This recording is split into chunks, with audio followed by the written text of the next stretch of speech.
think hiring a carbon copy of you would not be the next best hire, instead hiring someone that has like a complete contrast of skill set and strengths. Isobelle Panton is a powerhouse in sales, leadership, and self-promotion. She helps professionals turn their voices into tools of influence and has earned awards like Talent HR and Recruiter of the Year and Northern Power Women's Leveling Up Leader Special Award. If you're the expert on corporate, have you always had a corporate career yourself? Career advice is really hard to access unless you're in like a really formal space like university. So my whole thing has been about revolutionising career advice by taking it to people and meeting people where they are. All I see now is founder-led brand. Authenticity has to come from the founder. But I would say true leadership is being able to lead and the business run without you. What's the biggest myth about being a working mum that you want to debunk? The myth is that working mums can spin 100 plates, but I think there's always one that you're dropping. What's a piece of career advice that you swear by, but most people would find uncomfortable? Well, the art of lying or telling artistic truth. Hi, Isobelle. Thank you so much for coming on the pod. Thank you for having me. It's a pleasure. Thank you so much. So let's get right into it. Tell me, Isobelle, what you do. Yeah, so I'm a corporate agnian, and it's exactly what it says on the tin, in that people sort of ask me how to access promotions, pay rises, new jobs, new industries, and I give as much no bullshit advice as I possibly can, no jargon. I think career advice is really hard to access unless you're in like a really formal space like university, and even then it doesn't really resonate with you and where you're at the point in your career. So my whole thing has been about revolutionising career advice by taking it to people and meeting people where they are rather than where I expect to find them. So I sit across socials and I give my controversial sometimes opinion on what it is to succeed in corporate and how to navigate like a very male-dominated space. And it seems to be doing all right. How, like, if you're the expert on corporate, have you always had a corporate career yourself? Yeah, so far to date, I've had a pretty rapid corporate trajectory. That doesn't mean I aspire to work in corporate forever. I'm quite candid about wanting more and to try different things, but I've always worked in sort of business orientated units, whether that's education, IT hosting, aesthetic devices, currently for a media production company called The Overlap. So I've done a bit of everything, and I think that broad brush gives me good exposure. That doesn't mean I'm a specialist, definitely a generalist. Yeah. Mm-hmm. I mean, I hear the word corporate and I seize up. Yeah. I did see your body language change. I've never, ever had a corporate job. Yeah. I've only ever had one boss, Yeah. and that was for 9 months of my life. So I've only ever been told to do what to do for 9 months, and I was like, "Same for me." Mm. I've always been on my own. And funnily enough, I did a test yesterday. It was called the PACE test.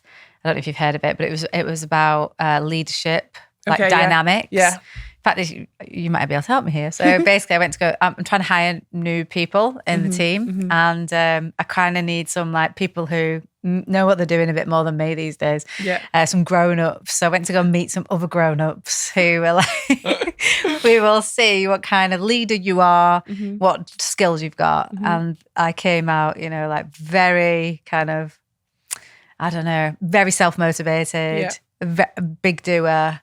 Things I suppose negatives you could say is like I find it really difficult to delegate to people. I can't work in a team very well. Yeah. Difficult to delegate. I like to hold on to control a little bit too much. Or I think it's just that I don't trust people to do the job that I want it done meticulously as I want it done. Maybe that's it. But so I did this test yesterday, and it was really interesting. And I then said to the guy who was digesting it all, I was like, okay, brilliant. Now we know me. I said, and what I want is another me. And he was like, well, no, we need complementary skills for the team. And I was like, no, because what you're going to get is somebody who's going to slow me down. Someone who wants to sit and analyse the market, will structure things out, do that. I went, that is like giving me anxiety even thinking about slowing down. I feel like The opposite. Yeah, but I mean, what would you say? I would say hire the right people and get out of their way, which is so easy to say as also like a recovering perfectionist, people pleaser, self-minded firstborn daughter. I want to do it all myself. So I completely empathise with that. But growing older and referring back to your earlier comment about corporate making you shiver, the only thing that's going to allow you to scale in a way that means that you're not 100% consumed with the business is finding those people that you can trust implicitly and bringing them along the journey with you. I think hiring a carbon copy of you would not be the next best hire. Instead, hiring someone that has like a complete contrast of skill set and strengths plays to your weaknesses and vice versa. Almost like a relationship would be, a parental relationship in particular would probably be the most advantageous. And changing your narrative on that, they'll slow me down with their market research, but they'll save your headache down the line. And them doing market research should not even touch you. They should just do it on their own time, on their own accord. And therefore those direct reports become tight and you don't actually have to get involved in the weeds so much. You become a bit more strategic, which I think is more enjoyable. Do you? Yeah, I mean, essentially what I'm looking for is somebody to do the stuff I hate doing. Yeah. Like, I've got nothing to prove. I've ran every single job in this business for the last 4 years. Like, oh my God, no one's giving me a frigging badge of honour. You know what I mean? I get you. I almost feel like guilty sometimes if I'm not in the trenches. No, and I need to get out of that mindset, because that's actually what's holding us back from scaling. And I was listening to a podcast this morning actually with a guy who's a lot further on than me in the D2C space, and he's very like candid about what he says. And like, his business could run without him even turning up for 6 months now. And I think, God, I'm so jealous of that. I think there's a book on that, and I'll find it for you, called Level 5 Leadership. True leadership is being able to leave or exit the business or pause and the business run without you. And I think if in this era of wanting to take some time for ourselves, that's a new goal of mine. So like, how can I scale what I'm doing past just me? So I and you're not the face of it. But that comes with a lot of compromise and the acceptance that you want to do things 100%, but most people can't live up to your 100%, only 85% of it, because they couldn't possibly comprehend what you need because they're not in your body. No, yeah, that is very, very true. I mean, it's difficult, especially all I see now is founder-led brand, right? I know. Brilliant. I'm a founder-led brand. I've got nails down that line, a founder-led brand. I do a founder-led podcast and everything. I do so many marketing around me, you know what I mean? But also, there's no value in that because you want to remove yourself from that. Yeah. It's such a dichotomy in my head at the moment. I feel like I don't want to be in front of the camera all the time, but also I have to be because I'm the only one doing that. No, I completely... So who does it if I'm not there? I completely agree. And it feels like if you was to remove your face from this business immediately, it would become a faceless business. And then what's a USP? How do you differentiate? I do think this is a moment in time where founder-led brands are really, really saturated, and then that's all we're seeing. And actually, there'll become a moment in time. There's a brand that we've done some work with recently on the overlap called Arn, and they're great. Yeah, absolutely smashing it. You don't know what they look like. Do you know what? I use them as a fantastic example of a business that's absolutely done it the opposite way. Yeah. The opposite way to, let's say, a Gymshark with Ben Francis or a Tala with Grace Beverly, and they pride themselves on that, and it's incredible. But I think that is a unicorn in this world that we're living in, particularly with the rise of like AI influencers and stuff like that. Authenticity has to come from the founder. But I would say if you can look at your team now and pick maybe 2 or 3 high flyers that have a different voice and perspective to you and start pushing their personal brands, investing in theirs, then theirs becomes part of the bigger brand, and you only might have to show up 25% on camera and they can do the rest of the 75. So I think thinking who are those little allies. I actually have done that because I always say that Elle Sera, while we are under the guise of a health business, we're actually not, we're a marketing business. Yeah. And everybody comes in, I'm like, do you know anything about marketing? Because that's the job. Yeah. And if you don't understand that, then you're not going to get very far. And I have definitely done that. So we do a bit of employee-led content now. You know, Kelly does a lot of stuff camera. Yeah. I've just employed a new girl. Whether she wants to put herself out there, she will. But I'm sure she will. She's got like a degree from RADA. Get her on. Yeah, she's not got stage fright. She can be hosting this for you. Exactly. So yeah, I feel like we can now, we're in a position to like move it around a bit and have a bit more fun with it. Yeah. So it's hard to start though, isn't it? It's like, where do you start? I'm just bogged down in compliance at the moment, really? Real mind-numbing, the worst of the worst jobs that I don't want to do. Can you outsource that or? No, it's all on me, this one. Is it? Yeah, because ultimately it's my neck on the line, isn't it? And it's I'm the one on the line, and I'm the end of the line. Yeah, and that's my responsibility. It's no one else's. There isn't enough people in the team to even take responsibility, put it that way. But let's get back to you. So you left your last job while you were on maternity leave. Yeah. I mean, that takes serious guts. What pushed you to make that leap? I think I realised how many guts I had when I gave birth, and that is not meant to be like a graphic analogy, but I was like, I've just done the hardest thing ever. I can literally do anything else. And so it didn't feel like a gutsy decision personally, just societally, in that people expect you to return to maternity leave as if, one, you owe them something and you should return because they've just paid for you to go on mat leave, but also because that represents a consistency and a stability that resigning whilst you're on mat leave doesn't. But I would just say, if you take a year out of any business, imagine you took a year off this business and went to Bali and came back, how drastically different would it be? So the perception, I think, for women in particular, that you're going back to the job that you're not. You are not. That half the people weren't the same, never mind the roles and my motivation for the role and what I wanted to do next. So I just sort of made that decision. I was like, I'm going to roll with this. And I knew that I'd be okay because I've spent so many years building a network that if I was ever stuck, there was always someone I could ask for a new job, new freelance opportunities, and so on. So I encourage people to consider it more. That doesn't mean to say if it's for everyone. Agree, it's not for everyone. No. I can tell a million miles away, you're cut from a different cloth, you're a doer, you're an action taker, you're gutsy, you're strong. All of these words you would have heard a million times before, I can tell. You know what I mean? You're confident, you know what you're doing, you're self-assured, you're assertive.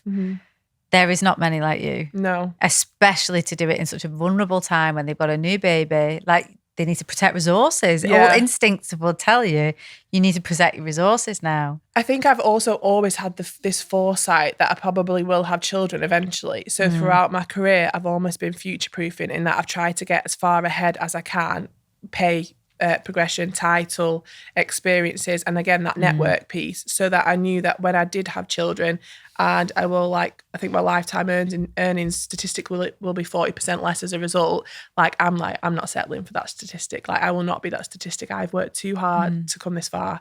And so I've always known that going off would probably represent a big period of change, but I've almost been like preparing for it in the meantime. Yeah. It's a bit calculated, but it's paid off. No, I love hearing this. It's a big reflection of my own personality. There's a lot of people around me who are like, I'm just not that ambitious. And like, I can't relate. I'm just, I couldn't. If you'd seen my test yesterday, I think if you'd put yours next to mine, it would we'd be very much on the same spectrum. Whereas, we could take it or leave it. Like, I go home and I'm not switching off until 1 o'clock in the morning. It's a treat for me to keep my brain running. On a night time when I've got 55 ideas, shoot, that's my idea of switching off. It's not arduous to be like, wow, that's a good idea. Let me write that down. That's like, I'm scratching my brain how I want to. Yeah, I know. I get it. So you've worked with some of the biggest names in the UK. Can you name a few? I'll name one. So I currently work for Gary Neville at the Overlap, but I also worked for him previously at UA92, which was a university. So I went from education to resignation to media, which is like 3 completely new territories for me. And he's definitely hands down the best person I've ever worked for. There's no two ways about it. The cultures that he cultivates in his businesses are representative of that, like, sport, ambition. So Alex Ferguson, kind of Manchester United led indoctrination, discipline. Almost. Discipline. And so it's like winning is the only answer. Relentlessness is kind of a frame of mind. And that is, obviously different roles where people aren't that outwardly ambitious or as extroverted because it's not needed. But on the most part, a lot of us are cut from the same cloth within his businesses. And it's just been a pleasure to work for like genuinely winning teams. Yeah, I can imagine. That must be great. Great culture, great leader. Yeah, and somebody who respects a lot because he's walked the walk. Yeah. I'm somebody who listens to Alex Ferguson's autobiography a lot. Yeah. I love it. He spoke at the graduation, I think it was the first ever graduation that we had at the university. Hadn't spoken for years publicly, used to do a lot of public speaking. And the stuff he was saying might sound so trivial to most people about making sure you clean your shoes before you go for a job interview. But it's like, it was just about the foundations and the discipline and turning up and saying hi to every single member of staff at Manchester United. Like, those are the things that I pay attention to. Like, note how I come in and I say hi to everyone. That's it's not forced. I want to do it. But so many people in today are so used to just being behind their phones and not doing those courtesies that I think actually carry you so far. So it's been a pleasure to work for Class of 92 businesses, and I don't think I could match it again. So it's like somebody like me who's not really come from a corporate environment and not really worked in like big teams and stuff like that where that really matters. Yeah. Would you recommend it? I think yes. I think the reasons that I'm able to take more risks now at this point with like my freelance work that I do is because I feel as though I've had an education in other people's businesses where it wasn't my dime on the line. So I think I would advocate for that. I think better leaders are made from bad leadership. So I've had some of the worst bosses ever. And had I not had them, I wouldn't have innately understood what type of leader I don't want to be. I don't think you'd ever get that on a course or a webinar about what great leadership was. No, what bad leadership is and what a bad shit job really is such a good lesson. And I think I come across quite a lot of people now, respectfully or disrespectfully, whereby they've never had a hard job, they've never done the hard yards, and so they have a hard day at somewhere like this and they're like, gosh, that was really difficult. Was it? Or have you just got nothing to compare it to? Yeah, exactly. I'm a bit like that. Yeah. Like, you don't know what hard is. No. You don't know you're born. No. Yeah, I completely agree with that. So when I have people on the podcast, I can tell 1,000. I mean, I know a bit about them before they even come on, but just the way that they act, you can tell. Have they been in the corporate machine all their lives, or have they been an entrepreneur and they're doing it for themselves? And there was 2 founders, and one was corporate. Big corporate, big global business, right? Massive. She was the CEO of it. And one who'd been an entrepreneur, like really successful on their own, and they came together. Ultimately, it didn't work. Really? But like you're either one or the other. Yeah. And the problem was she was frustrated with her because she was too corporate. Like and processes. And in a startup, when you got to get going, momentum, actually, that really slows you down. It's only maybe later down the line that you actually, when you've got a bigger team and processes, but get the thing moving at least in the beginning. I definitely think you're right though. I think working at some period of your life in a part of a bigger team. Just to make you a bit more conscientious. And I've never had that. Yeah, but you have, because you've cultivated a team around you now. So it's not a big team around me. It's still my way of the highway, isn't it? I kind of like it. I can't lie. I think we're in a new era though, whereby top talent, and I identify myself as top talent, will, from an employee perspective, so if you hired me, you'd have to hire me on the basis that I'm going to be doing other things, never on your time, never on your dime, but just know that I've got my hands in multiple pies. And I think the top talent of the future will only be retained and satisfied in roles within startups or big organizations if they are allowed and empowered to be able to go and do other things for themselves. So like where I am now at the Overlap, I'm 3 days a week there. The other 4 days a week are childcare centric, but like wherever I can do a podcast like this or a keynote or do some corporate agony aunt stuff or some strategy with some of the businesses on consultancy, like I will do that. And that makes me a fundamentally happier employee. But if I was working for a business that was like really rigid and would not allow me to sort of fly my wings a little bit to keep me happy there, I wouldn't do well and I wouldn't stay. I've got 2 ways to go on this, right? So I very much get this with the people in my team. Kelly is a singer on the side. Love that. Right? Now I could turn around to her and say, right, Kelly, for the next 3 years, you're not focusing, you're not doing anything else. All I want is absolute laser focus, 150% focus. What we do is we're in the trenches, we build this business, and my God, you're going to earn more money in this business than you are ever going to learn again. But I need 1,000% focus right now. What are you going to say? I say no. I want to cut you open and you're going to bleed gold. I would personally say no.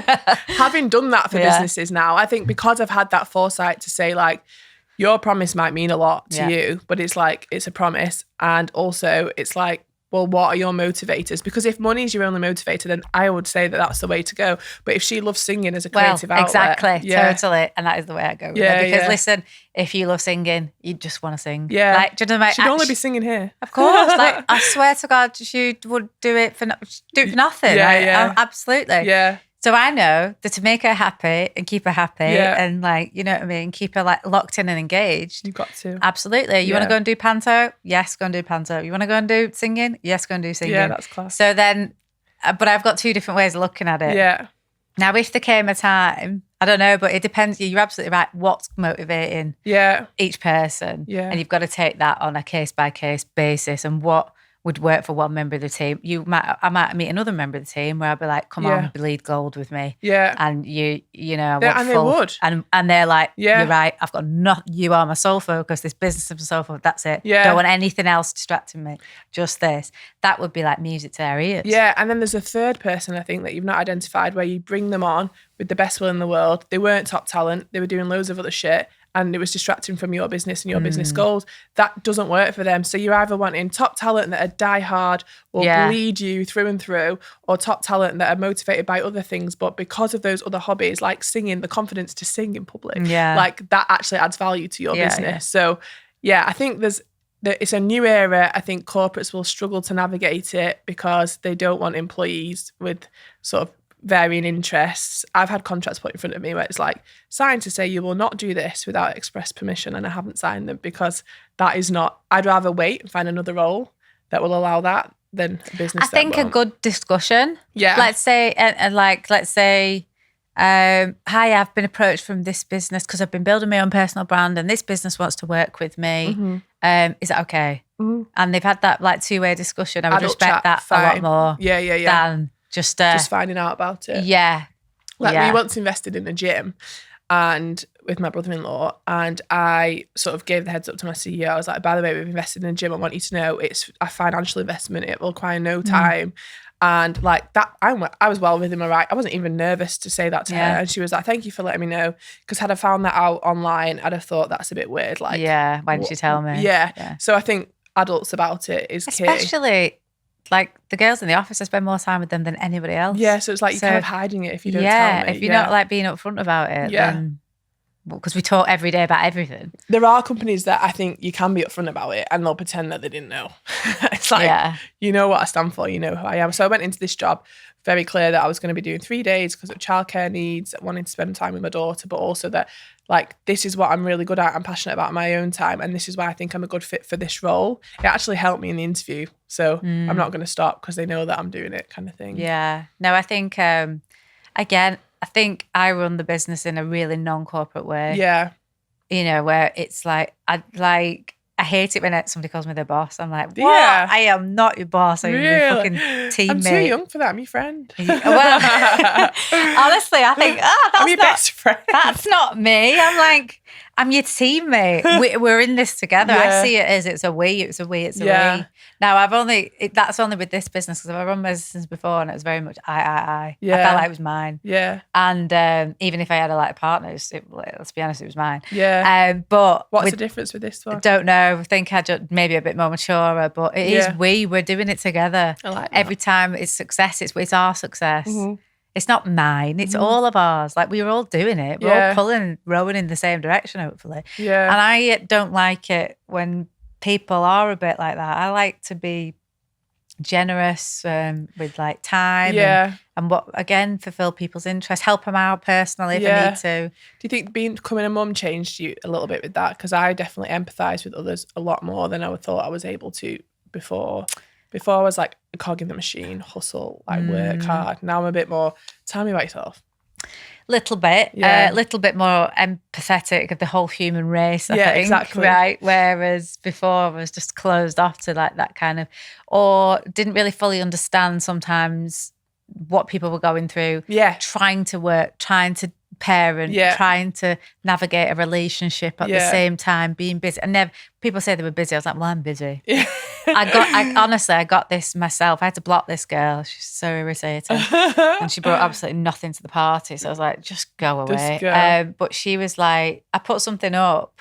It was a meme and it said like, you know, when he said you were busy before you had kids, like, haha, right? Yeah. Put it up. This girl hasn't got kids or anything like that. Hasn't even got a partner. And she put, well, I'm busy. How dare you? And I went, with respect, you run ultra marathons.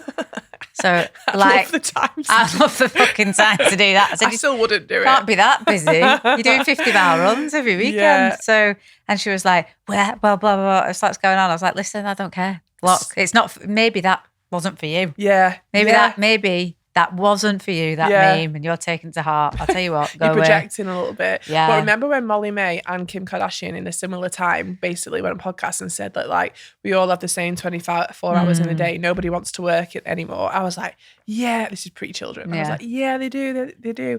And now I would say that I'm still one of the most ambitious women that I know, but my God, have I been humbled by the same 24 hours in a day? Because we absolutely don't have that. Yeah. Like, so many things play into that. There are so many circumstances. I best believe I make the most out of the time that I do get, but I get very little time. There's absolutely not an ultra marathon in my grasp, never mind a 5K. So it's not even a frigging, like, most of the day I literally will just hold on to my wee because I can't be, I don't even want to take the time it takes to go upstairs to the toilet in our office. That's how much I'm like. Not good for you. Not good. And actually, I was thinking, because this new girl's just started, Rebecca, she's ace, and I was thinking, like, we don't take it. There's no lunch hour in our place. It's like we just work through. Like, I can't even imagine that having a lunch hour. Like, what is that? Yeah, that's and maybe that should be a thing. I don't know, but. Anyway, whatever. We chat, we collaborate, it works. If it feels like when you're working it's not hard work, then I've never wanted to take a lunch away from it.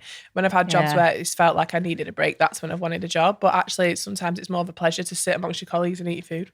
Yeah. Yeah. Oh, I do. I sit there, just carry on. Yeah. Absolutely. Chat capers all day with them. Yeah. Listen to 80s music. Okay, so like I said, you've worked with some of the biggest names and you've mentioned one of them there.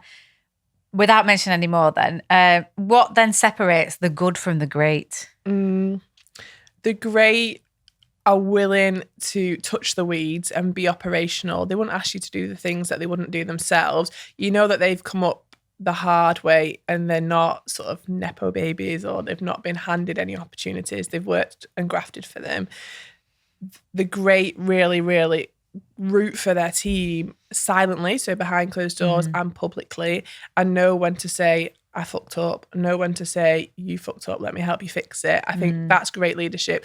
The good are sort of unemotional, in my opinion, not really well versed in who their team are. I think even if you have a big organisation, you should know like the sort of closest 10, 20 people to you well.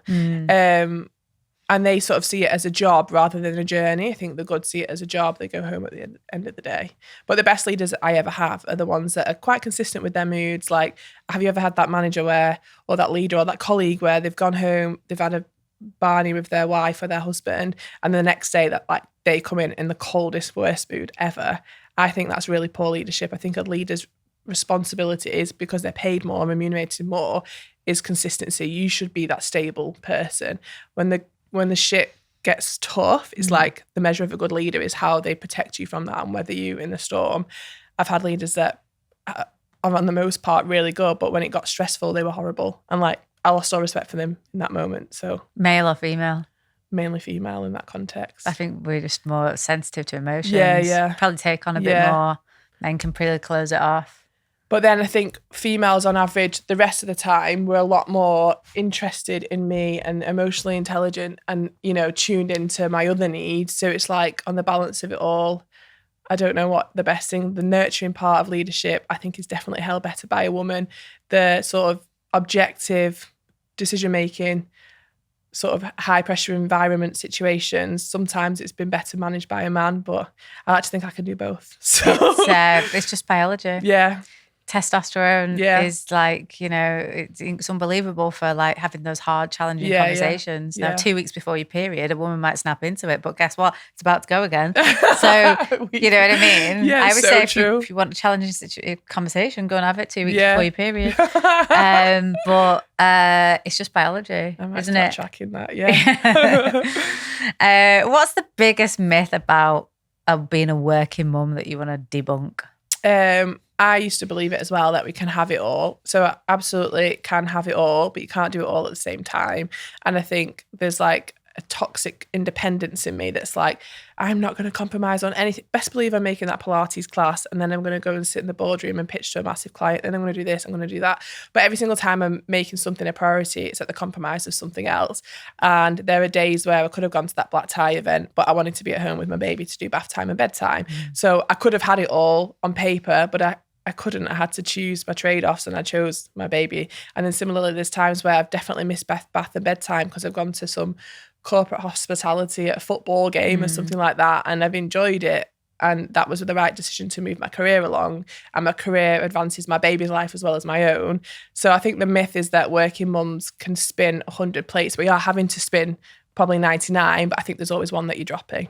Yeah, 1,000,000%, and be okay with that. Yeah. I mean, I'm not into like work-life balance. I seem to I not think have. it's like the most empty term ever. Tell me what you mean. Like, what even is that? I don't know. No. Somebody that loves to be one of those people who went into work at like 8 a.m. or something like that, finished at 4 and then never thought about it again until the next day. Like, I don't know these people. But like, it's work-life cycles really, isn't it? Because I've had periods where I've been, and I will be again, where I'm like all in work. Like, it'll speed me along maybe 5 years to do a year of graft where I don't see my mates, I don't really do much. And then similarly, I'll have like whole years where like this next year on maternity leave, like I'll do work because I'm mental, but I will on the most part have a really lovely time and I look forward to it. Yeah. What came out of my test yesterday when I did that, like a bit of a negative, like watch out for this. One of my negatives was like, because you're such an action taker and such a doer, you overestimate what you can do in a time frame and you take on a lot of things. Yeah. Do you overestimate what you can do in a time? Yeah. And it actually told me as a bit of like, put in buffer time in between your things, which I don't do because I'm racing from one thing to the next. Back to back. I never put in an hour to relax, an hour, whatever, which I actually probably should do. Because I don't see the return on the investment of those hours of relaxing, and that's why I don't do it. But then do you ever go on holiday? I go on holiday quite a lot. I'm quite big on holidays, always. That's why I've used to work so hard, really. And I would sit on the beach and have to have a notepad. So I wasn't really fully switched off, but I would come back with the best ideas when you relaxed. Yeah. So there is value in that relaxation. And similarly, if I go on a walk and I switch my phone off, which is such a treat, like I am so clear in my mind, but you just, how often, it's such a privilege to be able to make that time. Like I genuinely am back to back. I've had back to back things today. Like, it just is what it is. But that brain space is gorgeous. But for me and someone like you, I think it works when we're like scheduling a block of time away from our normal environment, or I'm never going to give myself that time. No, I know. But I just went on holiday with 3 children and didn't have a relaxing time at all. No, you know what I mean? Holidays have distinctly changed. I wouldn't call it a holiday anymore. It wasn't a holiday. Just looking after in a different area. But I totally agree with you. And actually, the last time this happened, and it proved to me that, I should do more of this. I had a massage in Marrakesh. And literally by the end of this massage, I'd come up with a new business idea. I know. I'd done this, I'd done that. I'd literally done the business plan in my head. I thought, I know I'm going to put it on. It'd be a TikTok brand. It'd just be a quick spin. I was just thinking, I could just turn this around quite quick and then make it into like, I'll just pay for my house extension with this money. Yeah. No, mate, you on me. It's in 1 hour, right? In 1 hour, I'd done that. And I was like, right, okay. Now the problem is, wouldn't scare me at all to put the irons in the fire and execute Absolutely not. it. It'd excite me. Yeah, but I haven't got enough team around me at the moment to be able to go, right, you're now working on that. You're working on Elle Sera. You're working on that. And we're all going around. But only when I relax can I get creative. And when in a massage, obviously I'm not touching my phone. So that was a brilliant. Massages, I think for most people, they probably fully switch off. I don't think I've ever switched off in my whole life, and I'm not trying to show off. Like, it's just how my brain's wired. And if I have a massage or a spa day, or I'll go for a spa on my own and treat that as like time to myself, I am thinking and thinking and thinking. And that to me is like a real privilege. What a privilege it is to actually have creative ideas and be able to think, this is a brilliant one, but I can't execute it because I've got so much on at the minute. So I'll do it in a few months. Like, so many people don't have that opportunity or like the thought process even. So I know. I would never trade a massage with a busy mind for anything. There's one I'm going to tell you about that I thought about on holiday.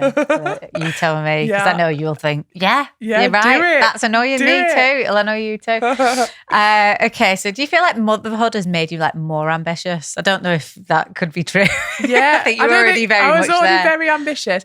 It's my drivers are different. So it's like before it was like job title, nice car, big house. I didn't realise this at the time, but like those were my metrics of success. Yeah. Now my metrics of success are around earning the most amount of money for the least amount of work, so I have the most amount of freedom to choose. So like even on any given week, I might not have to work, but I'd want to, so I would do it. It's just the choices, and the ambition comes from wanting to give my daughter the absolute best of the best, not spoil her, be very clear about that, but having the freedom to go and live in Thailand for 6 months and educate them remotely, privately at home, and be able to like live a beach life, or similarly doing that in a snowscape somewhere. I think ambition is now changed in that I'm so driven for her, but I don't want her to have to work a corporate job. My God.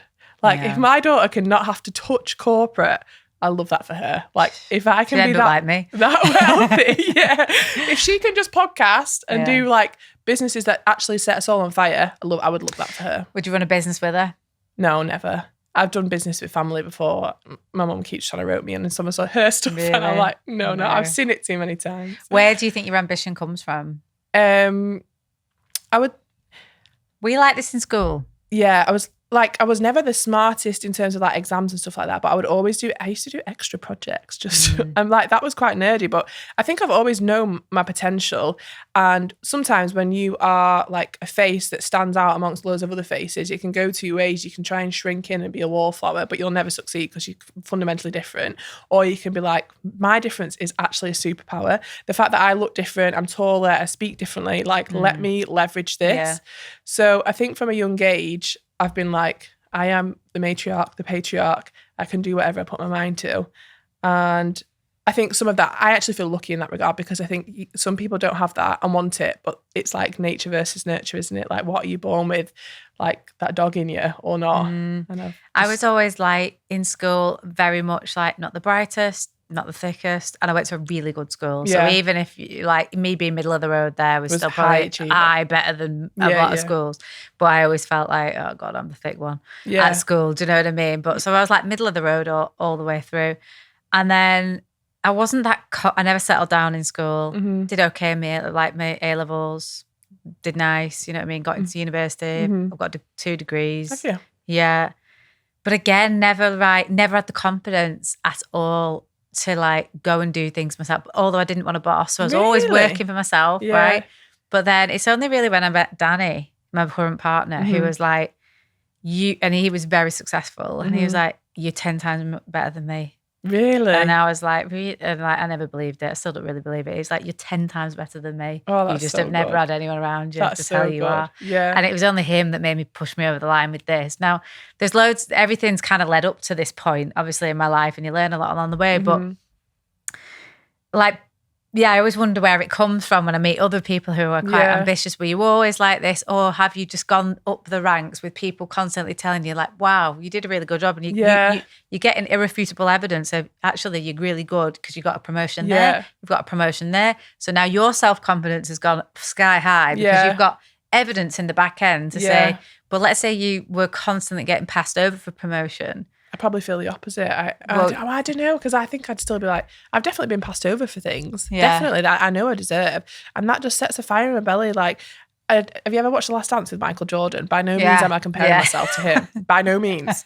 But do you know when he was like making up things in his head that people would say about him or start on him to like make it?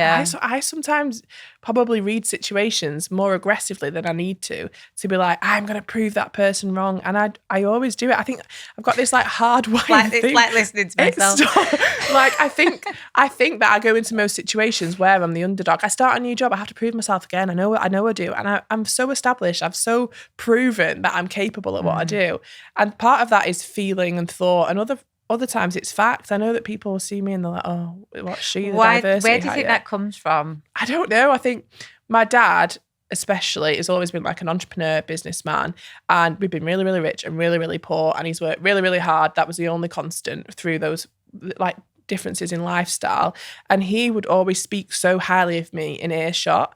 And like, I think I listened to Stormzy on Louis Theroux as well, and he said the same. His mum would always say, you know, Stormzy's so smart, he's so good at sport, he's so good at this, he's so good at that. And I think that validation from an adult when at a young age is so important. And then similarly, one other thing that I think links to my confidence is we used to go for dinner and I'd be asked to order the bill, I'd be asked to ask for the bill.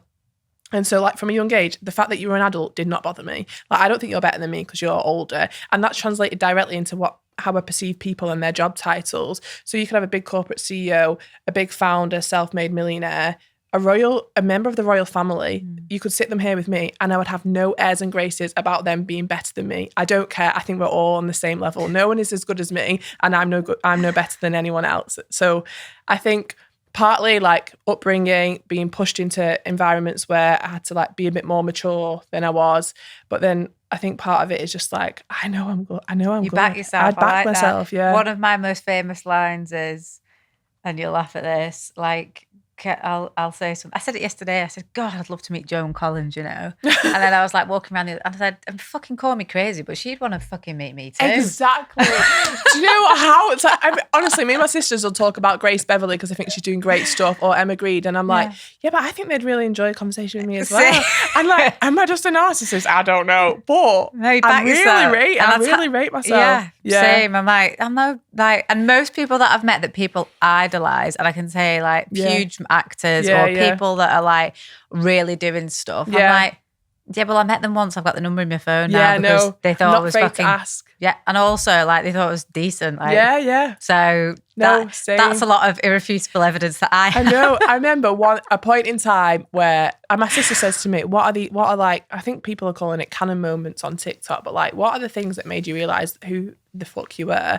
One of them was like walking myself down the aisle, which is a story for another time, but I was like, I can literally do anything. Like, this is the most nerve-wracking, happiest, worst moment of my life. And I did it with a smile on my face in front of 200 people.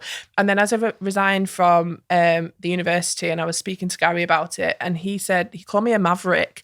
And I was like, well, I don't really know what that means in this context, but he said it's so complimentary. And I took it like face value. Then I went home and Googled it. I was like, I'm a fucking maverick. And he, one of the like most decorated men in the country, he said that about me. So if he thinks I'm a maverick, then like, and I think very highly of him, to be clear, and we have a great relationship, but like, I am. And I think it's that affirmation and the validation that you've just said about like going through, getting promotions, getting pay rises, building your following and getting the engagement from people, but also the knowledge that no one is better than me and I'm better than no one. If I met Barack Obama today, I'd be buzzing. Yeah. But I'd have a lot to tell him. Absolutely. Yeah. Let me tell you this time I was on an island.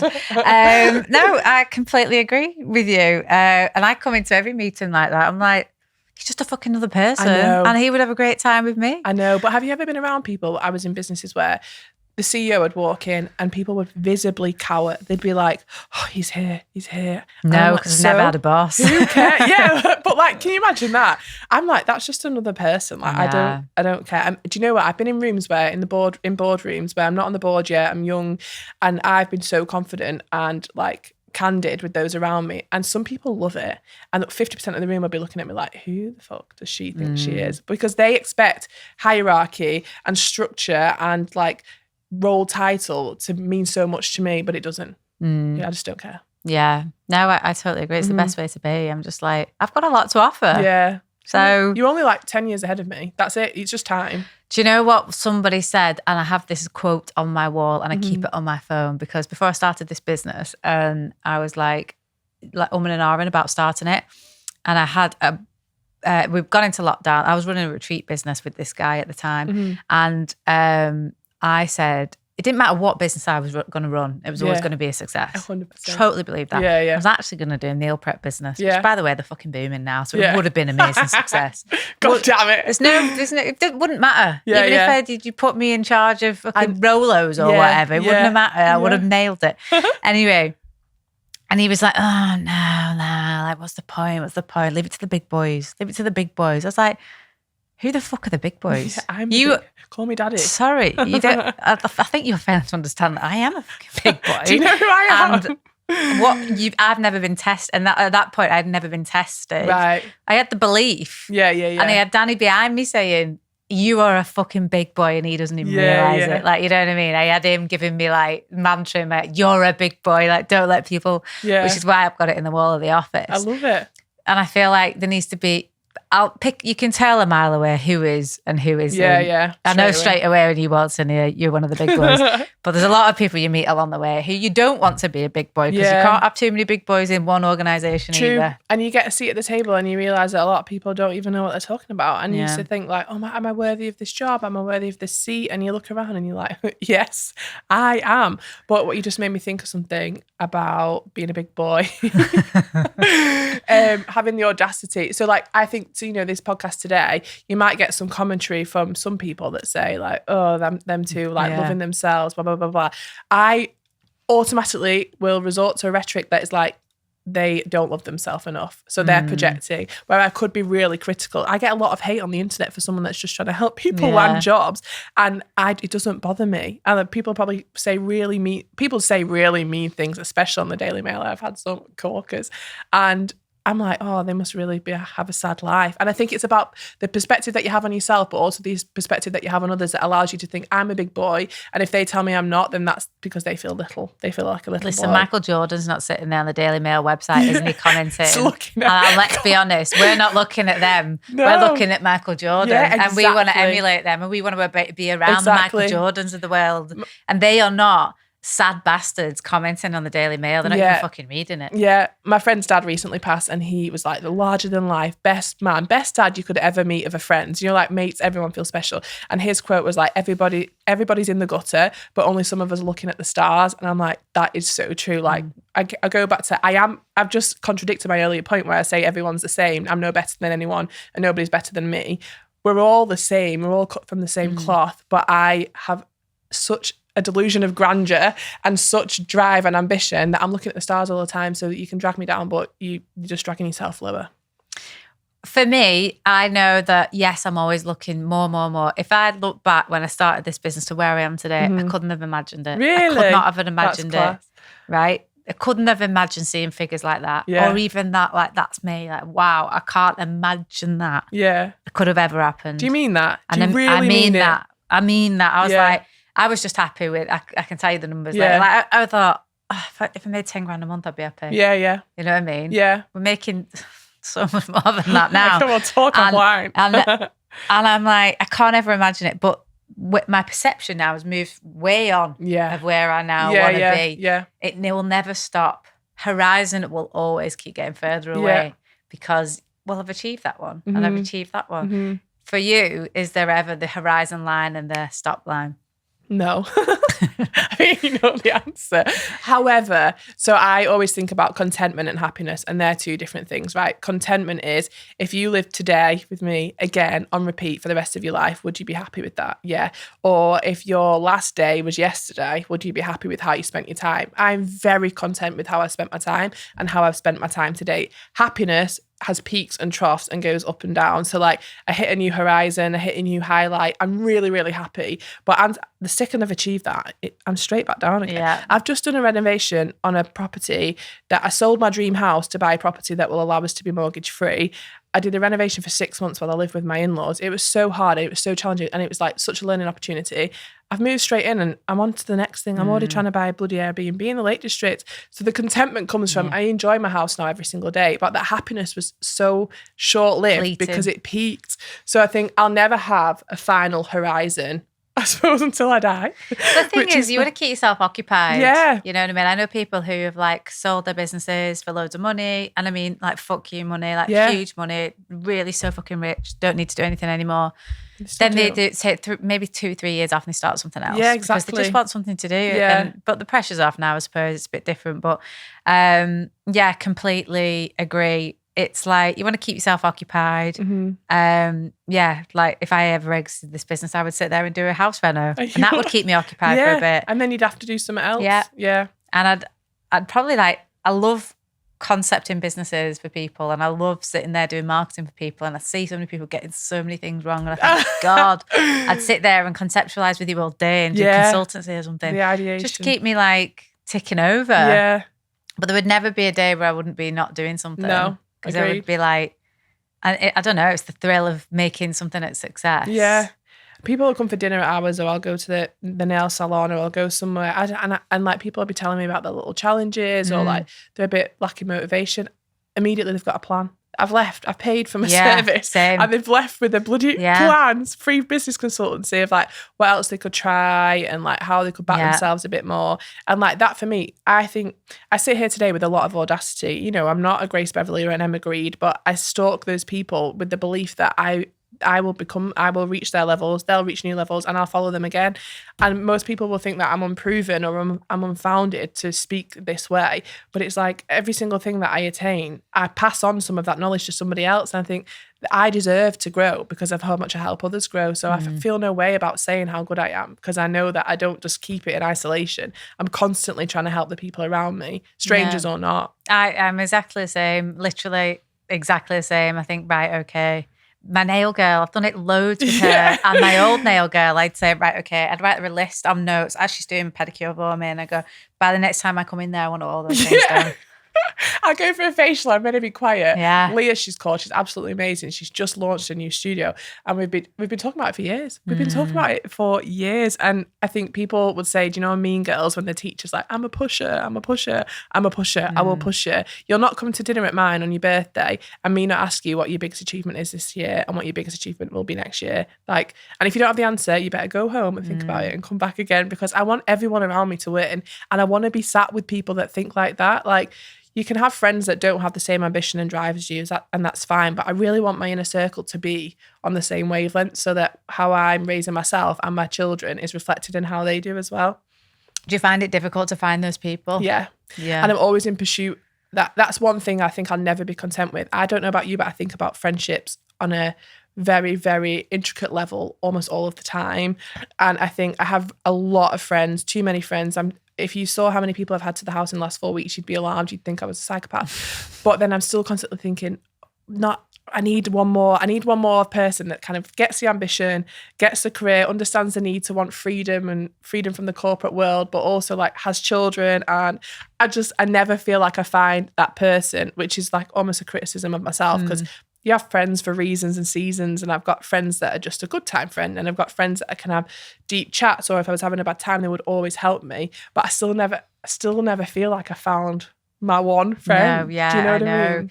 So I don't have people around the house. In fact, I'm a real introvert in that, because I do so much work-wise, out and about, events all the time, speaking to loads of people, speaking to loads of customers, that like when I go home, I just want to shut the world off. Yeah, I do that a lot in the week. Yeah, can't be bothered having people around. It's actually, and then, I don't know, I prefer one-on-one conversations that I can get a bit deep with. Yeah. I hate like room of people. Yeah. I'm a bit like introverted like that. I'd love a like good, deep and meaningful with somebody that I can really just chat to.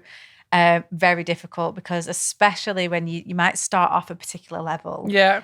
This has happened with a couple of my friends. You know, I was very much down there compared to them. Yeah. And now it's completely changed. Yeah. Completely changed. And the way they view me has completely changed. Yeah. And then you've got people who are just like, I don't know, living the corporate life. They might be on a reasonable salary. Yeah, you know what I happy mean? with that. Happy with that. Mhm. Yeah, that's it. They're happy. They can't relate to some of the figures that I'm talking about. Yeah, yeah. Some of the figures that I'm spending on marketing, they're earning in a year. And they can't, and then you become unrelatable because they can't get their head around it. Yeah, there's a whole, like, again, it's like that dichotomy of wanting people, rooting for people at the start when you weren't doing much. Yeah. You were the underdog, and then you get there and they're like, oh, you're unrelatable now. And it's like, well, I'm okay with that. I'm okay with that. And so many people are really uncomfortable with losing friends. There is no greater lesson in the loss of friendship than having a child, in my opinion, because it really tests you for friendships very quickly, and you don't care. You don't care, because I'm like, oh, these 4 people were my best friends and they've not checked in on me once, and I could get really upset about that. But I'm so happy for that free time back, and I think that's where I am a bit toxic, where I'm like, well, that's a lesson. I don't need to like dwell on it. I'm not upset. Like, you make your bed, I'll make mine. Like, you've lost out, I'm in. And then I'll find someone new. But like, similar to you, a lot of my like home friends who are mums, they'll go to every baby class. That I can't do that. I don't want to be in that group networking environment. In WhatsApp groups, I just archive them. Every single. Yeah. It's like people will ring me to say, like, you're meant to be coming on this tender, you've not replied for 46 days. And I'm like, no. I'm sorry. I just listened to a pod on the way here. They're about those choices and those trade-offs. And I've definitely, and speaking to you today has made me realise, like, all these dinners are fillers some of the time. And whilst we have a nice time, that time could actually be dedicated to being on my own, reading, writing. I love to write, or actually just like working on a business idea. Yeah. And I need to be a bit more frugal with how I'm spending that time and how many people I have over at the house at any one time. Yeah. If I get any free time, Danny's like, put your computer away. Come on, it's our time now. And I'm like, so what will you do? Do you know what I mean? I'm a bit like, not that I don't want to spend time with him, but I'm like, I've really got to do this. We went to Hawkswell last night. It was fucking gorgeous. And then I didn't go on my phone for 2 hours, and I got out and I was like, okay. Yeah. I know it's bad. It's bad. It though. Yeah. Well, it's our birthdays coming up, so we'd scheduled a bit of time in. It's both our 40th birthday. Oh, wow. And we went to Oasis at the weekend. No way, you 40. And that was a good blowout. Yeah. Like, can't remember the last time I did that. Yeah. But even then, I'm trying to have a hangover on Monday. No. And then everyone's still peppering my head. I've got messages coming from China all the time. They're like, go away for one day. And the guy who's editing the podcast is like, he's like, can you just jump on a call? And I'm like, no. So the jump on the calls, I really struggle with that. Can you just jump on a call? I'm like, unless I've got the time in the diary. Can we do this over text? Yeah. Send me a voice note. My bio on WhatsApp says, don't send me any voice notes. Currently not receiving voice notes. But if it's like, something that needs a call, just send me a voice note. Like, we can get it done. I'll listen to it, I promise. Yeah, I know what you mean. Yeah. Okay, controversial truths and career advice no one gives you. What's a piece of career advice that you swear by, but most people would find uncomfortable? One that I get trolled for saying regularly is the art of lying or telling artistic truths in interviews. So I've sat in interviews before where people naively think the right thing to do is be like completely candid, open and honest about why they're leaving the last job. Oh, I'm leaving my last job because my boss is a wanker. Or I'm leaving my last job because I just really didn't like my colleagues and I hate my team. And I'm like, okay, but I'm just going to hear what you might then repeat in this company. Whereas if you say I'm leaving my last job because the culture kind of evolved and changed since I was there and I'm looking for somewhere that's a bit more dynamic and fast growing. I'm leaving my current job because my current boss was like a great ally, has developed me loads, but I'm ready for a new change in leadership. You're making an inference that you're not happy with something without being just super cynical and super critical. And I think no one is taught this sort of like social etiquette dance that takes place in an interview where you aren't meant to be very, very transparent about everything. You're selling the best version of yourself. And every single time I give that advice that you shouldn't tell the whole truth in an interview, people lose it. You would think that the people losing it would be the owners of the organizations or the CEOs who are employing people en masse. It's not. It's everyday people like us. They just can't comprehend that that is the way the corporate world works. And I want to say I'm sorry that it is. And I'm sorry that I'm telling you to lie, but I don't make the rules. And I don't think anyone wants to hear that your boss was a wanker when you're meeting your new boss in an interview panel for the first time. I mean, I wouldn't even say that's a lie. It's not. I was thinking like, lying about your experience or lying about maybe your truth about that as well, especially as women.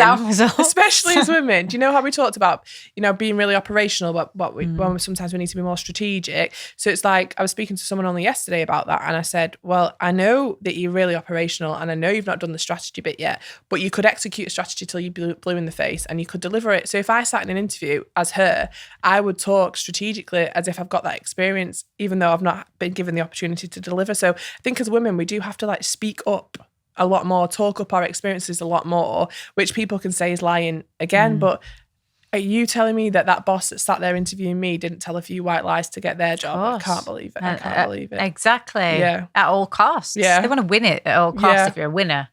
No matter how you get there. Not to cheat, but just to bend the truth slightly. You're just supporting yourself. Like no one else is going to do it for you. Absolutely. I mean, have you seen that like people are doing online interviews and they're using AI? Just literally transcribing and then telling them what to say back in the interview. Yeah, I think I'd be able to tell that, straight off. Like I've just listened to a solo podcast then and I could tell ChatGPT had written it. Really? Yeah, and I understand the efficiencies. I'm all for the use of AI, but I think the people that will surpass this curve of like AI taking over are the ones that are able to maintain that human authenticity at the same time as using AI. Because I think like you'll be found out very quickly if you interview with AI and then you turn up in person and you cannot spit facts the same way. Exactly. So, no, absolutely. Yeah. There's a guy, he's actually coming on the pod in a few weeks. He's very upfront about how he runs his business.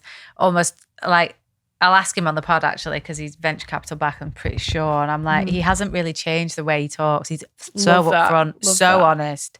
Like, and I think, God, you've got investors that are listening to this. You've got like competitors that are listening to this. Like, he's so upfront. But I completely agree with you. If you can keep that authenticity. Because I have people on here who are too media trained. Yeah. So media trained. It's boring. It's boring. I wrap up the chat within fucking 25 minutes if I can. I think, what's the point? Why did you come on? Yeah, like just send me a letter. I think the one piece of advice that changed my mind on the investment scene, because I've not really been like accustomed to that yet, but I will be, is that like people are investing in you, not your business model. You could have any product or any company name here, but like they'd be backing you, and your personal brand and your professional brand is so consistent and so authentic and so constantly you that like they're not going to get cold feet 2 years down the line when you're a bit outspoken, because they expect that from you the same way they expect it of your guest. And people are like, oh, I like what you say on Instagram, but do you not get in a bit of trouble with your current job? And I'm like, well, I actually am like this every single day. So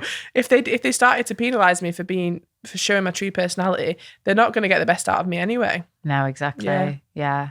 Well, I completely agree. And I think it's just the best way to be. I'm always really upfront in podcasts when people ask me. And I always try and give a different podcast every time I do one. Yeah. And try and be really honest. I don't really care how it makes me feel or people perceive me to be.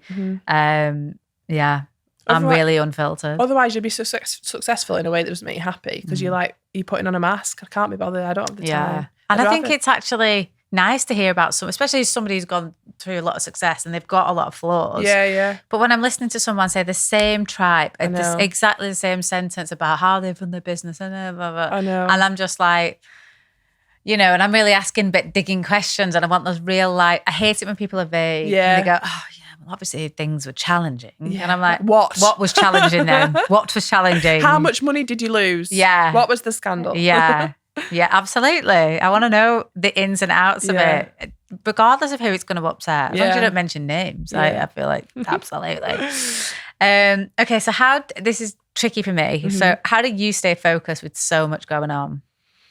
I always know my goals, which is, again, sounds so cliche and so blooming Tony Robbins, but I have a Pinterest board with what I want to achieve in 2025, and they're visual stimulations. So check in on it every Sunday. I check in on that. And some of it is really trivial, like eating really healthily and preparing good food. Other things are trips and travel I want to take, how I want to spend my time. But I'm just really accountable to myself and my goals. So every week, if I'm looking at my week and I'm like, nothing I'm doing this week is moving me forward, I'll just cancel it. And I think that's how I stay focused and on track. On any given day, I can get really distracted. I don't know about you. I can procrastinate and I'll be like, shit, that was a terrible use of time. But there's something in me that will always make that time back. So I will find the time to still get it done. But on a week by week basis, 52 weeks a year, I know what I wanted to achieve in that year. And I would say, on average, every year that I've been doing my goals the way that I have, which I'll tell you about in 2 seconds, I will achieve 90% of my goals at any given time. Because I know what they are. Yeah. And so many people are so jealous of the success of others because they don't know what their own measure of success is. They don't even know what their goals are. I speak to friends who they're just coasting, but they're not happy. If they were happy and coasting, love that for them. But I know that they're dissatisfied with how they're living, and they're not setting any benchmarks. They don't even want to set a goal. How can you hit a target you can't see? You can't. So you'll never feel fulfilled. No. The thing that I learned to do was take my future self out for lunch. So every year, around sort of November, December time, I'll go for lunch on my own, completely new environment, don't know anyone, preferably somewhere that's a bit luxurious, a bit more expensive than you'd usually spend money on. So you're on the edge of your capability and where you are next. For you, you'd have to go to bloody Harrods or the Burj Khalifa, but not Somerset Garden Centre. But you switch your phone off and you take a book and you write. You go take your future self for lunch and you ask her, who is she? What does she look like? How does she talk? Who's she spending time with? What's her job title? How much money is she earning? Where does she holiday? What do her houses or her portfolio look like? How do her friends talk about her? How does she talk about herself? What does she see when she looks in the mirror?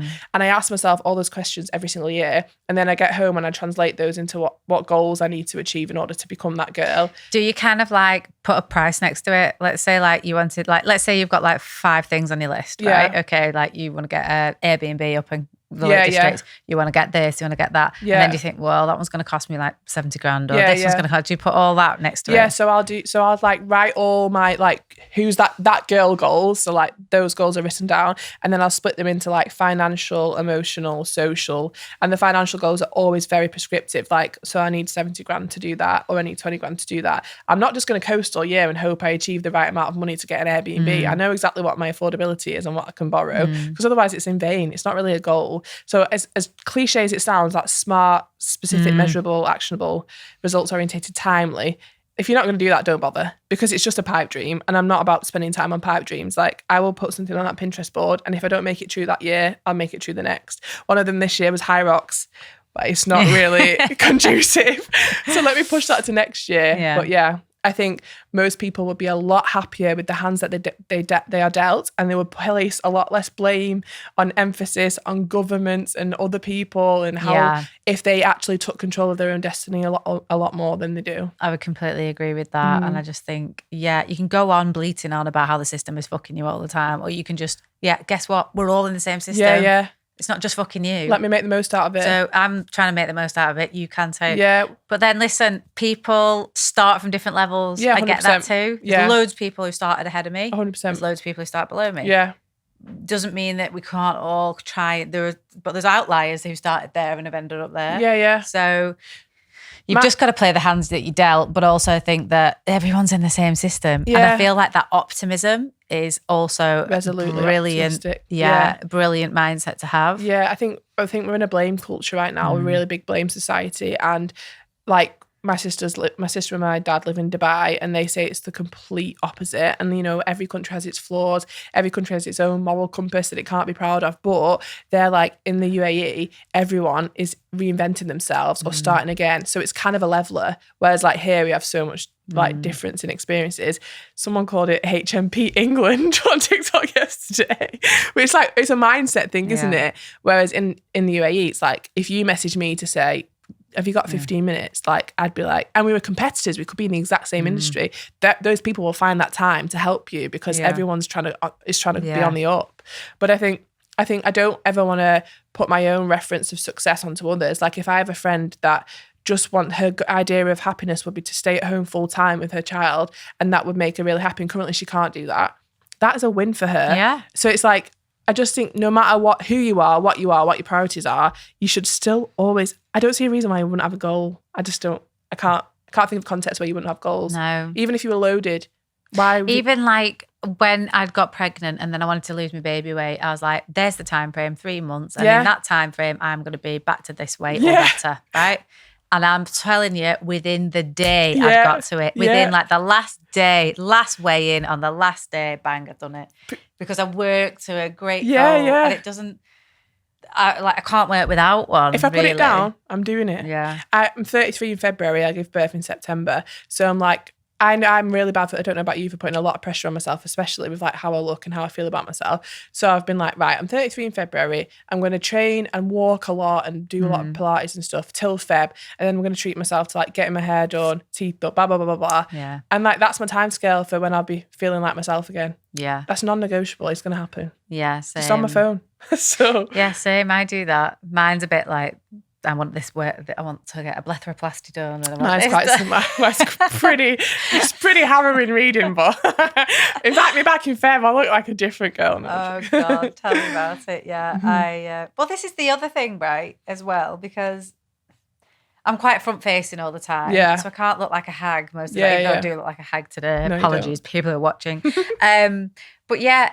That all is time. Yeah. General maintenance is time as well. That's also coming out of my day that men don't have to do either. No, I just made the decision. And you make more money if you look better. Yeah. That's actual fact. You do. But then I'm going to the nail salon every 2 weeks and boiled out my hair. I hate going. Going. I've just stopped getting them done. I've decided for 6 months I'm not getting them done. No. Is it because you can't use your hands? What myself hair is such a waste of time. So I've done this, right? So I take calls. So I say to my nail girl. That's a good idea. AirPods.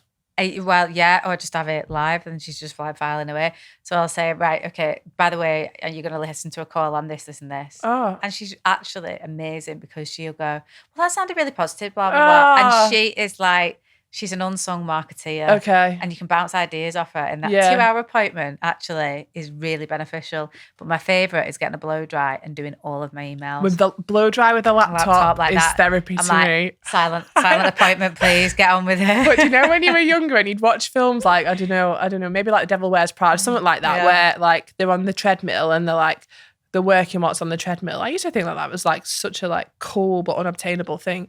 I find myself on my walking pad at home with my standing up desk, like taking a call, and I've got a blow dry. I'm going to take my laptop as well. I'm like, I am living that. Yeah. Like, how have I made that my reality? And I love the Is it not toxic productivity though? Should we just be doing one thing at once? But how many chances do we get? Like, this is not a dress rehearsal. Like, this is our one life. And I think if what makes you happy is being stimulated by stuff creatively, business-wise, your family life, then like be unapologetically all in, because the alternative is like doing less because you want to seem less busy to appease what other people's expectations of you should be. Like, I know who I am. I know what I stand for. I know what's important to me and what's not. I don't care if someone else thinks I'm like toxically busy. They should probably be a bit And I always busier. try and go into things like, we're going in to knock people's heads off, and if we're not that attitude, we're not doing it. Yeah, What's it's the point? boring. Half-arsed, it? Boring. Half-arsed. I need like you on the team to Okay, be like, sign me just up. keep me pressed. Instead of like people trying to rein me in. Careful what you wish for. Yeah, okay. So that's focus. So you pretty much, you can be, the thing is, you're competent. I can tell you're a highly competent person. You can be across 10 different things probably within the hour. Yeah. I can flip my brain from a lot of different post-its with little bits of chains of things that are going on in my life. Post-it. Yeah. Do you ever get any self-doubt? No. None. Honestly, none. I'm trying to think like, what, am I capable of this? No, I never ever get any self-doubt. And I think that's because I definitely fail at things. Like, don't get me wrong, like how many like little business ideas that I had when I'm getting a massage in Marrakesh that actually came to nothing. So I think it's because I don't see failure as like the end. And so self-doubt is the inference that it's like, oh, you actually can't do that. No, I've just not figured it out yet. Or maybe I can't, but I need to ask someone else to help me do it. So like, I don't have that self-doubt because I've proven to myself that if I just give it enough of a go, I can get there. And if I can't get there, I can ask someone to help me with it. So I think if I wanted to run for Prime Minister, I would never, but I would have a good go at it. And if I wanted to run a yoga retreat and never work a corporate job again, I'd have a bloody good go at that as well. So I feel like whatever mood I'm in, so long as I'm motivated by what it is I think I want to do, I don't have that self-doubt, because if I'm passionate enough, I'll get there. Just like you know, wherever you start, you're going to do well. If it had been a meal prep company, whether it had been this or whether it whatever, if you'd be motivated to do it. Yeah. And by the way, you've got to go all in, I think, as well, because then your back's up against the wall. But I realise that's really unrelatable for most listeners to say I don't have any self-doubt. But I think I always like try and put the shoe on the other foot. And I think that a lot of people have a lot of self-doubt, and that is very valid. And I understand that feeling must be horrible. I can't relate to it because I don't have it. But the alternative is that you don't do anything because you doubt yourself. And so that you get to the end of your life and you look back and think, no one's really caring anyway. No one gives a shit. Like, even if I'm being screenshot in group chats right now, which I know I am, I don't care. Same. I don't care, because I just think, well, I'm going to make something of myself, and I'd rather be seen as cringe to people that don't want to try than not try at all. I'm probably seen as a bit difficult to work with. Yeah, because I'm really forthright. Same. And it's not that. It's like, I don't know how to give feedback in a tactile way. So I just say it like a bull in a china shop. I'll say, guys, like, that was completely wrong. And this is like an external team that we use. Yeah. And I'm like, I've been with you for 4 months. You should know these products inside and out. The fact that I know you're putting it into ChatGPT and it's spitting out rubbish. Yeah. And now you're not being honest about it. So now it's actually insulting. So you might as well just say, yeah, we did put it into ChatGPT and we've copied it and pasted it wrong. Yeah. Or you've copied it from another brand that you work with. Right, but either way, you haven't done the work, because it's factually incorrect. Everything that you've written about the product is actually somebody else's product. So just come clean. And they're like, well, sorry you feel like that. And I'm like, sorry I feel like that. That's not a problem. Yeah, we've taken on your feedback and we've changed it. And I'm like, I know, but I want you just like, can we just say that own up to it? You could have fucking taken 1 more minute to just... Yeah. But the alternative, if you're not giving that direct feedback in that moment, is what? Oh, you like pussyfoot around it, make them feel good about themselves, keep paying them for another 6 months. I think direct feedback is only criticised when it comes from the mouth of a woman. Direct feedback from a man is just feedback. The word direct doesn't even feature. I'm only direct with my feedback because I don't give you a shit sandwich and say, this is really good, this is really bad, this is really good. Everyone I've ever met and worked with, they might not have liked it at the time. Some people really love my style of leadership. Some people don't like it. But almost all of them will message after the fact when they've got a better job or a worse manager and say, I really appreciated that time in retrospect. So in the moment, it might feel disgusting to receive direct feedback. You might tell me after this that this podcast wasn't great because you need to work on that. But I'll thank you 2 podcasts from now, 3 podcasts from now. So I don't think it's an issue unless you're a woman giving direct feedback. I don't. Have you ever read Tim Grover, Relentless? No. Oh, yeah, I have, yeah. He's a coach. Yeah. Michael Jordan's coach. Kobe Bryant's coach. Yeah. And the one thing he said about Michael Jordan was that the fact he loved criticism. That's all he wanted to hear. He didn't care about what he got right. It was only what he got wrong. Yeah. It's how you become better. It's how you become the greatest in the world. He was on Diary of a CEO, wasn't he? And I bought the book after that. Oh, Tim Grover. Yeah. I've read it like 3 times. Yeah. And fucking hell, it gives me anxiety. It gives me anxiety. And I How think it I was. move quick. Yeah. And like, he makes me think I'm not moving quick enough. Yeah. Well, I'm not, obviously. When I read that, I think, oh, what am I fucking doing? No, I know. Even though compared to most, I move quite quick. Yeah. And I like, if I've said I'm doing it, I've done it. That's I've because you know almost what done you're it. capable of, isn't it? I think that's what my friends and my husband would say about me. It's like, if I say, I think I might do this, do you know what? I'm already tense. I've already started doing it. I think I might launch an online course, and I think I might film a podcast the second I find out I'm pregnant, so that I can film 16 episodes and make sure I've got content while I'm in the newborn trenches. If I'm telling you I'm thinking about it, I've already done it. I've already done it. And I think there's a lot to be said for holding yourself accountable to your future self. Because if you don't spend your weeks how you like at the moment, and you're not like tying them up to like bigger and better goals and better things, you're going to hate yourself in 6 months from now. You're that type of person. So I'm like spending every meaningful moment I can now working on something that will make me proud in the future. Exactly. Yeah. Okay. Right. We could talk all day, and we pretty much should, to be honest. I think this podcast might be unrelatable for a lot of people. I know. But if you tuned in to, I don't know, but then I think some of the advice we're giving, while you might not be like us in personality type, you can definitely take traits away, like setting goals every single year. Even if they're little goals, like, I don't know, I want to get into that dress. Yeah. I want to do a new bathroom in the house. Change the tiles in Whatever. the kitchen. Like, it can be minuscule. I used to sit in podcasts like this and really dull my sparkle to accommodate the audience. So you might ask me how I feel about imposter syndrome. I'd say, yeah, we all feel it. I actually think the talks that I've started doing, where I've been honest about not having imposter syndrome, about thinking that a lot of people around me should probably have a lot more imposter syndrome, has made... I've never had so many messages from people that have said, thank you for just being really honest about how confident you are. Because what I need is a reference and a role model for being confident, as opposed to someone that says, I really empathize with your insecurities. Like, sometimes we need these role models in our life. I'm not saying that is us, but these references that can have conversation in this way and feel not icky about it, to make us realize, oh, actually, I'm that bitch as well. Like, I can be that capable. So yeah, I wonder if it's ever going to change. I wonder if I feel like I'm going to hit like my 40s or mid 40s, and then my confidence might start plummeting. Or I actually think that might be my one thing, the conjunction of age with everything else, because I see women that I've worked with before that I'm still in contact with that are struggling to find roles now. And I think there is a lot of ageism in the workplace, particularly for women as you get older. So I do think age will play a part in it. But then similarly, I'm 32 now. When I was 22, I would have thought 32 was ancient. I've never felt younger, better, funnier, hotter, more successful. So I think you just level up every year now. I'm 40 next week. You honestly look incredible. Like, it makes me excited for 40. Like, sign me up to whatever you're on. Elle Sera, the golden film. Okay, so let's do some quick fire. Yeah. Okay, to end on a fun note. What's one boundary you'll never break again? I will never put my child or children in a vulnerable position with people that I don't trust or feel comfortable around, or on the internet. Like, you'll never ever see a picture of my daughters soon to be on the internet. That is a boundary of privacy that I think is really important. I share a lot online, but I actually don't share anything about my personal life, and I'm going to continue with that. Really, I've always toyed with this as well, and thinking like, should I make myself into more of a brand than a person? Yeah, because I think it's easy to scale. I'm still a human. I still want to be part of the brand, but why should you know where I am at any given time? I think it's dangerous. I never post. If I'm somewhere, I've left. Left. Yeah, Even if I'm in Greece for a week. Yeah, I don't post until I'm home. I don't want robbing. Yeah, no. Well, actually, there's actually like, it goes against your insurance as well. Does it invalidate to say? Invalidates it, yeah. Okay, Slack message or phone call? Phone call. Me too. I'm not checking those notifications. Worst bit of career advice you'd ever been given? Work hard and keep your head down, and your time will come. No, thank you, Martin.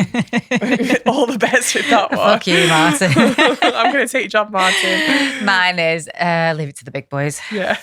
I'm going to get that as a frame on my house. Yeah. Okay. And a book or a podcast that changed your perspective? The one pod that I listened to very recently that's allowed me to level up mentally is Daniel Priestley on Stephen Bartlett, Diary of a CEO. Amazing, solo episode that he did, not the argument one, about personal branding. And I think for me, it's twofold. It ratified that everything that I'm doing in this space is worth it, and it lit a fire in me to like keep doing it, because it can become a bit boring.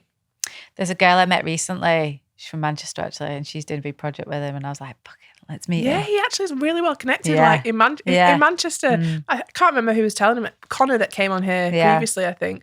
And I was like, I'm going to get to him. Let's get to him. I'm not being funny. Hi, Daniel. You don't know us, but we'd like to take you for lunch. And funnily enough, you're going to want to meet us too. Yeah, and we'll also get you to get the bill. But thank you. I think book for me, I'm reading one at the moment that gives me anxiety, but it's probably the right way to set up the business. It's called Traction. Never heard of it. It's about like putting your business in a really good, solid position. Yeah. Which, you've started it. You know what the fuck you're doing. Yeah. I'm 4 years down the line now. It's about letting go. They say let go of the vine. Yeah. Let people let go, like let other people step in and do it now for you. Do you find that like Mel Robbins' let them theory is a bit too like obvious? I don't really like it. Fucking glad you said it. I think it's really total horseshit. Like, why are you just telling me what I already know? Like I clearly have a problem with letting go or you just made me think of a book that you'd really like. It's an old book that an old founder recommended to me called Good to Great and then Built to Last. Jim Collins. I've got Good to Great. Yeah. It's a red cover and I've not read it. It's just really good for like the foundations of sales and marketing without overcomplicating it with the modern world. Yeah, Mel Robbins, not for me. Let them. Number one, she stole that from some other little influencer who actually put that out first in a poem, and then she's obviously monetized it, marketed it. But I'm just like, I'm not woo in the slightest. No, it's too basic that. Yeah, and I'm not just about. I don't know how you feel about manifesting. I feel like we can all make our Pinterest board, but we're going to put the steps behind it to make it happen. My manifestation is more around like. It's not woo-woo. It's not like, oh, if I do this, then if I think about this, it'll come. No, I'm like, manifesting is that I know exactly where I want to be and I'm willing it by speaking it out loud. So many times I'll say to someone something so audacious and they're like, what? And I'm like, unless I speak it out loud, it's not going to become true. So that's my approach to manifestation. It's more about visualization and thinking, let me verbalize it over and over and over again, and then I'll get there. Because if you don't, then I keep talking about how I want to live 10, 11 months a year, not in this country. That's why we did the house. So it could be mortgage free. So we could do that and keep the house in the UK, blah, blah, blah, blah. And people look at me like, and sometimes I like taper how I say that so it sounds less obnoxious and audacious. But if I say that out loud to you right now and I only end up achieving doing that 2 months a year every year for the rest of my life, well, I'll still be really happy because I'm still making a change in the direction that I wanted to. So yeah. No, absolutely. And I'm all for visually putting things down. Like I put Selfridges on the wall when I started the business and 3 months later I was in there. Nah, I love that. I need to be a bit more on it with things like that, I think. But a bit of luck, a bit of what you know, a bit of who you know, not what you know. But if you hadn't put it there, then the luck wouldn't have come, would it? Because you wouldn't have been asked. So. Well, exactly. And I was really thinking about it. And so now I write down like figures and numbers and they're still not happening for me. No, they'll get you. Soon come, you'll watch this back. Yeah. Well, I remember actually being sitting here with Jess Cunningham and she was like, well, what is it that you want? You're stopping yourself for this. And she's a great girl, by the way. She's definitely woo, but she's still brilliant. Yeah. And she was like, what is it? And I was like, she was telling me she was earning $100,000 a month. And I was like, I'd love to get to that level. And I think we were doing like 60 at that point or something. Yeah. So you were well on the way.